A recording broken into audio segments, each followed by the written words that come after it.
Hi everyone, कैसे हो आप सभी लोग। आई होप आप लोग अच्छे होंगे। मैं हूं राहुल जयसवाल एंड स्वागत करता हूं आप सभी का एक बार फिर हमारे यूट्यूब चैनल JR ट्यूटोरियल्स में। फ्रेंड्स, आज अगेन आपके सामने एक मोस्ट इंपॉर्टेंट हिस्ट्री का लेक्चर वीडियो लेकर आ चुका हूं दोस्तों, जिसमें आज के दिन हम लोग पढ़ने वाले हैं दोस्तों हमारे 7th स्टैंडर्ड के लिए हिस्ट्री सब्जेक्ट का जो हमने चैप्टर की शुरुआत की थी दोस्तों, जिसका नाम है chapter number 6 conflict with the Mughals. तो आज हम इस पर्टिकुलर चैप्टर का लेक्चर नंबर 2 आपके लिए लेकर आ गए हैं, जो कि अगेन एक बहुत ही ज्यादा इंपॉर्टेंट लेक्चर वीडियो होने वाला है। तो दोस्तों आपको जस्ट यहां पे बताना चाहूंगा कि यार हमने प्रीवियस लेक्चर में भी डिस्कस किया था किस प्रकार जो हमारे शिवाजी महाराज है उन्होंने मुगल्स के खिलाफ किस प्रकार कन्फ्लिक्ट किया, लड़ाइयां लड़ी और किस प्रकार बहुत सारी चीजें जो है उन्होंने की थी, वो हमने ऑलरेडी पहले लेक्चर में देखा था और इस चैप्टर में यही सब चीज पढ़ना है हमें। तो आज लेक्चर नंबर 2 है, तो इसको स्टार्ट करेंगे। लेकिन before starting this lecture video आपको एक और चीज बता दो यार, प्लेलिस्ट जो है हमारा, ठीक है, उसको आप चेक कर लो यार कंटिन्यूअसली, क्योंकि कुछ स्टूडेंट ऐसे हैं जो थोड़े नए हैं जिनको आइडिया नहीं है कि हमने पूरा का पूरा syllabus, entire syllabus we had already completed. And आप अगर प्लेलिस्ट को चेक कर लोगे तो आपको पता चल जाएगा कि हमने 7th standard, 8th standard, 9th standard, 10th standard and including 11th standard also हमने पूरा सिलेबस कंप्लीट करके रखा है आपके हर सब्जेक्ट्स के लिए। मैथ, साइंस, जितने भी सोशल स्टडीज वगैरह हैं, सब चीज मिल जाएगा। तो प्लेलिस्ट को देख लो, स्क्रॉल करना पड़ेगा थोड़ा सा, आपको मिल जाएगा, ठीक है। तो जरूर से देख लेना, काफी ज्यादा एक्साइटमेंट लगेगा। तो चलिए आज के लेक्चर की शुरुआत करते हैं, लेक्चर नंबर 2 की। और आज जो सबसे पहला जो टॉपिक हमें पढ़ना है दोस्तों, वो आपको मैं बता दूं, वो है दोस्तों जय सिंह का इन्वेशन, ठीक है। तो एक जय सिंह करके व्यक्ति थे, ये कैसे शिवाजी महाराज को इन्होंने परेशान किया और कैसे इन्वेड किया, ठीक है, महाराष्ट्र में आके, ये सभी चीज हम डिस्कस करेंगे। और आपको याद दिला दूं, अगर लेक्चर नंबर 1 में भी हमने डिस्कस किया था कि किस प्रकार शाइस्ता खान, ठीक है ना, जिसको मुगल्स ने भेजा था, शाइस्ता खान को भेजा था कि वो शिवाजी महाराज को खत्म कर दे, और शिवाजी महाराज के इलाके में घुस के उन्होंने बहुत सारे फोर्ट्स को कब्जा करके रखा था, लाल महल के अंदर कैंप बना के रखा था, और किस प्रकार शिवाजी महाराज ने उनको हराया, उनकी उंगली काट दी, तो मुगल्स ने उनको ट्रांसफर कर दिया बंगाल में। ये सब चीज ऑलरेडी हमने डिस्कस किया था। साथ ही में हमने डिस्कस किया था कि सूरत में किस प्रकार शिवाजी महाराज जाते हैं और वेल्थ को लेके आ जाते हैं जाके कब्जे से, तो ये सभी चीज डिस्कस कर लिया था। तो आज जयसिंह के बारे में पढ़ेंगे। तो जयसिंह की अगर हम बात करें तो जो औरंगजेब जो था वो टाइम पे जो मुगल एम्परर था, जो दिल्ली का जो गद्दी पे जो विराजमान था, वो कौन था? औरंगजेब था शिवाजी महाराज के टाइम पे। तो वो टाइम पे औरंगजेब ने इस जयसिंह को, जिसका पूरा नाम था दोस्तों जयसिंह का, मिर्जा राजा जयसिंह नाम था उसका, ठीक है। तो उसको यहां पे क्या कर दिया, भेज दिया, ठीक है। अब ये जो मिर्जा राजा जो जयसिंह था, वो एक बहुत ही पावरफुल सरदार हुआ करता था, यानी राजपूत का सरदार, राजपूताना बोलते हैं ना, वैसा टाइप का था। नाम से आपको पता चल जाएगा, जयसिंह यानी राजपूत होते हैं ना, राजपूताना, तो राजपूत का सरदार था, बहुत ही ज्यादा पावरफुल था। और उसको भेज दिया गया महाराष्ट्र में, यानी कि वो आ गया पुणे में, ताकि शिवाजी महाराज को वो हरा सके, शिवाजी महाराज के अगेंस्ट में वो रिवोल्ट कर सके, ये सभी चीज किया गया। एंड तो यहां पे उन्होंने क्या किया, एक तरीके से शिवाजी महाराज के अगेंस्ट में फोर्सेस को तैनात कर दिया, यानी कि जो उनकी सेना थी, ये जो जयसिंह है इसकी जो सेना थी उसको तैनात कर दिया। और साथ ही में उसने जो पोर्तुगीज लोग थे, आपको पता है कि गोवा इलाका और जो वसई इलाका है जो हमारे महाराष्ट्र में पालघर डिस्ट्रिक्ट में आता है, आपको पता होगा, तो ये दोनों जगह पे ना वो टाइम पे किसका राज हुआ करता था? पोर्तुगीज लोग का राज हुआ करता था। फिर डच लोग होते थे, डच वो लोग होते थे। फिर अगर हम बात करें सूरत साइड आप देखोगे तो ब्रिटिश लोग का कब्जा था। फिर अगर आप देखोगे जो जंजीरा जो लोग थे, वहां पे सिद्धि लोग का कब्जा था। फिर ऐसे बहुत सारे लोग थे। तो यहां पे जो जयसिंह थे उन्होंने क्या किया था, एक तरीके से इन्होंने सबको लेके, सबको साथ में लेके और एक तरीके से सबकी हामी लेके एक तरीके से सोचा था कि किस प्रकार हम शिवाजी महाराज के अगेंस्ट में क्या करेंगे, रिवोल्ट करेंगे, यानी कि आंदोलन करेंगे, एक तरीके से हराने की कोशिश करेंगे और एक नेवल बेस क्रिएट करने की कोशिश किया था। यानी कि नेवी से, जैसे पानी में जो चीजें होती हैं, जो लड़ाई होती है, उसको नेवी कहा जाता है, करेक्ट, आप जानते होंगे। जमीन पे होने वाली जो आर्मी होती है, जो सेना होती है, उसको आर्मी कहते हैं।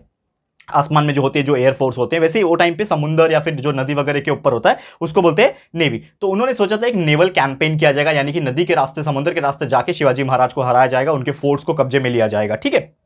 तो जयसिंह ने धीरे धीरे प्लान बनाया और बहुत सारे फोर्ट्स को उन्होंने कब्जे में लेना शुरू कर दिया, ठीक है। तो यहां पे क्या हो गया कि बहुत सारे शिवाजी महाराज को एक तरीके से क्या होने लगा, अगेंस्ट में लोगों यहां पे आने लगे, ठीक है। तो यहां पे क्या हो गया कि बहुत सारे जो टेरिटरीज थे, वो स्वराज जो था, शिवाजी महाराज ने एस्टैब्लिश किया था स्वराज, तो स्वराज के टेरिटरीज में ऐसे बहुत सारे फोर्ट्स आते थे। तो जयसिंह जो थे और दिलेर खान ने, उन्होंने क्या किया, एक तरीके से जो पुरंदर जो फोर्ट था, जो किला था पुरंदर, उसको यहां पे अपने कब्जे में ले लिया। और वहां पे उस चीज को रोकने के लिए एक व्यक्ति थे जिनका नाम था मुरारजी देशपांडे।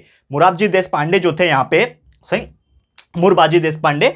तो यहां पे उन्होंने क्या किया था, बहुत ही बहादुरी से उन्होंने लड़ाई की थी और ये कोशिश की थी कि जो जयसिंह है और उसकी जो सेना है और बाकी लोग की जो सेना है उसको मैं कैसे रोक सकूं, और पुणे का जो फोर्ट है, जो किला है, ठीक है, पुरंदर का जो किला है उसको मैं कैसे कब्जा होने से रोक सकूं। तो इन्होंने बहुत ही बहादुरी से लड़ाई लड़ी, लेकिन ये बहादुरी से लड़ाई करते करते इनकी मृत्यु हो गई, क्योंकि यार इतनी बड़ी सेना थी जय सिंह के पास, पूरे लोग शामिल थे इसके अंदर, तो वो जीत नहीं पाए, फतेह हासिल नहीं कर पाए, तो उनकी वहां पे यहाँ के क्या हो गई, डेथ हो गई। ठीक है ना, हीरोइक डेथ बोलते हैं ना, एकदम हीरो जैसा मरा वो। ठीक है, तो डेथ हो गई। उसके बाद ये सब चीज देखने के बाद शिवाजी महाराज को लगा कि ये कोई आम चीज नहीं है, इसमें थोड़ा सा उन्होंने सीरियसली होना शुरू कर दिया, थोड़ा गहराई के साथ सोचना शुरू किया, और उन्होंने क्या सोचा कि अब इसको मैं थोड़ा बातों से सुलझाने की कोशिश करूंगा। तो शिवाजी महाराज ने ये जो जय सिंह था उसके साथ मिलने का प्रस्ताव रखा, यानी कि सामने सामने मिलके एक एग्रीमेंट साइन, जिसको ट्रीटी कहते हैं, तो वो ट्रीटी साइन करने का, एक एग्रीमेंट साइन करने का प्रस्ताव रखा यहां पे। और एक ट्रीटी भी साइन हुआ जय सिंह के बीच में और शिवाजी महाराज के बीच में जून 1665 में। ठीक है ना,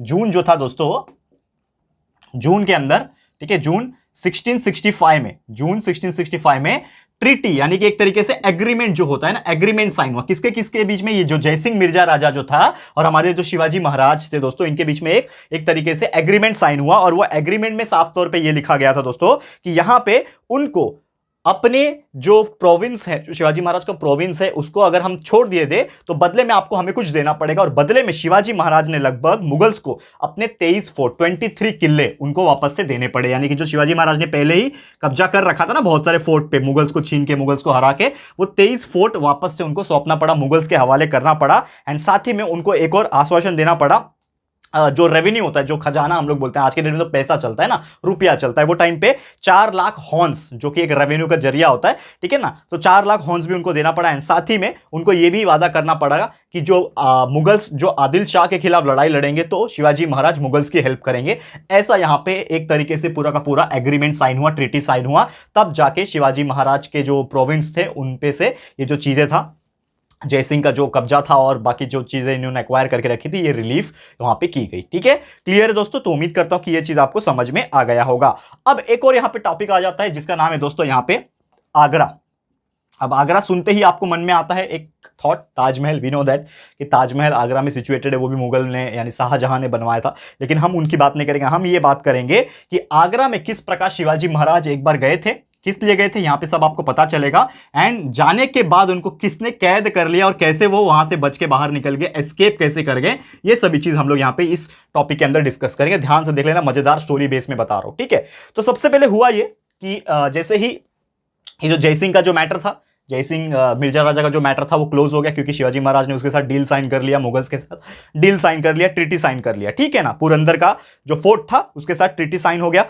अब यहां पे शिवाजी महाराज का तो चलो एक तरीके से ट्रीटी साइन हो गया, लेकिन मुगल्स की जो नजर थी वो आदिल शाह किंगडम के ऊपर भी थी। जो आदिल शाही था, अब उसके खिलाफ ये लोग ने क्या कर दिया, एक कैंपेन, यानी कि कैसे हम इसके खिलाफ लड़ेंगे, वो एक कैंपेन शामिल कर दिया। और महाराज ने, जो शिवाजी महाराज थे, उन्होंने भी क्या कर दिया, जयसिंह की ये इस कैंपेन में कि किस प्रकार आदिल शाह को वो हराएंगे, इस कैंपेन में महाराज ने भी उनकी हेल्प की। ठीक है ना, यहां पे क्या होने लगा, फिर ये सब चीज को देखते हुए जो मुगल्स जो थे उन्होंने एक चीज सोचा कि यार हम जो है ना, शिवाजी महाराज जो भी बहुत दिमाग वाले व्यक्ति है, वो कुछ भी कर सकते हैं, तो इसको ना इस चीज से थोड़ा सा हम दूर रखते हैं, यानी कि इसको इसमें शामिल नहीं करेंगे। इस प्रकार मुगल्स का यहां पे क्या था, एक तरीके से मानना था। ठीक है, तो जो साउथ साइड का जो पॉलिटिक्स था, जिसको डेक्कन पॉलिटिक्स कहते हैं, तो डेक्कन पॉलिटिक्स से शिवाजी महाराज को दूर रखना यहां पे उन्होंने सोचा। एंड यहां पे जयसिंह ने प्रपोज किया कि शिवाजी महाराज जो है एक बार जाके आगरा में जाके जो एम्परर है, जो राजगद्दी पे बैठे हैं, उनसे जाके मिल पाए, एक बार मिल सके। ठीक है, तो यहां पे शिवाजी महाराज ने क्या किया, हां बोल दिया कि ठीक है, मैं जाऊंगा, आगरा जाऊंगा और आपका जो भी राजा है, जो एम्परर है, उससे जाके मुलाकात करूंगा। तो यहां पे शिवाजी महाराज क्या करते हैं, आगरा जाने के लिए निकल पड़ते हैं। तो एक बार जब शिवाजी महाराज आगरा जाने के लिए निकल गए, तो उन्होंने सोचा कि यार मैं अकेला नहीं जाऊंगा, मैं साथ में किसी लोग को ले लूंगा। तो उन्होंने अपने पुत्र, जो सुपुत्र थे उनके, जिनका नाम था सांबाजी, हम प्यार से उनको सांबाजी महाराज कहते हैं, करेक्ट है। तो जो सांबाजी थे, जो उनके सन थे, उनको साथ में ले लिया, प्रिंस संभाजी, और साथ ही में उनके कुछ भरोसेमंद लोग थे, जैसे सेना में कुछ लोग होंगे उनके भरोसेमंद, उनको भी साथ में लेके वो कहां के लिए चल दिए, वो आगरा के लिए चल दिए। एंड उसके बाद शिवाजी महाराज आगरा पहुंच गए। तो औरंगजेब जो एम्परर था, जैसे मैंने बोला कि उस टाइम पे एम्परर कौन था, औरंगजेब था। तो औरंगजेब ने ये जब देखा कि यार ये शिवाजी महाराज आए हैं, ये सब किया, तो जो औरंगजेब, जो मुगल्स होते हैं वो तो पहले से ही क्या होते हैं, एक तरीके से धोखा देने के लिए ही बने होते हैं यार, ऐसा मैं बोल सकता हूँ, क्योंकि उनके अंदर वो बोलते हैं ना सच्चाई वगैरह चीजें नहीं है, ठीक है ना, जो ईमानदारी जो हम लोग बोलते हैं ना वो नहीं है। तो उन्होंने इस चीज का फायदा उठाया कि शिवाजी महाराज उसके लड़के के साथ और थोड़े बहुत लोग के साथ आए हैं। तो ये जो औरंगजेब था, मुगल जो था, इसने क्या किया, ये शिवाजी महाराज को हाउस अरेस्ट कर लिया। हाउस अरेस्ट करना मतलब एक तरीके से नजरबंद कर देना, एक तरीके से एक कमरे में, एक कोठी में बंद कर देना कि वो कहीं बाहर ना जाए। तो हाउस अरेस्ट कर दिया गया। बाद में क्या हो गया कि धीरे धीरे शिवाजी महाराज को जब पता चला कि यार हम कैद हो गए, तो उन्होंने अपना दिमाग लगाया एंड बहुत सारी चीजें करने के बाद कैसे ना कैसे वो क्या किया, आगरा से बच के बाहर निकल गए। यानी कि जो आगरा में उनको कैद कर लिया गया था, धीरे धीरे वो आगरा से बच के बाहर निकल गए और सेफली कहां पहुंच गए, अपने स्टेट में, यानी हमारे राज्य में। कौन सा दोस्तों, महाराष्ट्र में पहुंच गए। सेफली आके वो महाराष्ट्र में पहुंच गए। जब वो महाराष्ट्र में आ रहे थे तो उनके साथ में जो उनके प्रिंस थे, यानी जो संभाजी थे, उनको वहां पे कहां पे छोड़ दिया गया था, वहां पे उनको छोड़ दिया गया था मथुरा में। ठीक है दोस्तों, तो जब वो रिटर्न आ रहे थे, ठीक है, और जैसे मैंने बोला कि महाराष्ट्र में आने के बाद वो कहां पे रुके, राजगढ़ में रुके। ठीक है, तो राजगढ़ में आके रुक गए और संभाजी राजे जो थे उनको वहां पे मथुरा में छोड़ दिया गया था। बाद में धीरे धीरे जो संभाजी महाराज है, धीरे धीरे वो भी राजगढ़ की तरफ, यानी महाराष्ट्र में जो उनका घर था राजगढ़ की तरफ, वो धीरे धीरे आ गए। और यही टाइम पे जब शिवाजी महाराज और जो बाकी के जो मेंबर्स थे, संभाजी राजे, वो सब नहीं थे ना जब महाराष्ट्र में, तो ये पूरा जो देख रेख करने की जिम्मेदारी थी, स्वराज इतना बड़ा फाउंडेशन है, उसको जो देख रेख करने की जिम्मेदारी थी वो किसने निभाया था, शिवाजी महाराज की मदर ने। ठीक है, तो ये जो शिवाजी महाराज की मदर, जो ऑलरेडी मैंने आपको डिस्कस किया था, कौन थी, वीर माता जीजाबाई, तो उन्होंने ये जो टास्क था एडमिनिस्ट्रेशन का एंड बाकी चीजों का, उन्होंने बहुत ब्रेवली और बहुत ही हिम्मत से यहाँ पे स्वराज का पूरा एडमिनिस्ट्रेशन संभाल लिया था। क्लियर है? तो उम्मीद करता हूं कि ये चीज आपको बहुत अच्छे से समझ में आ गया होगा।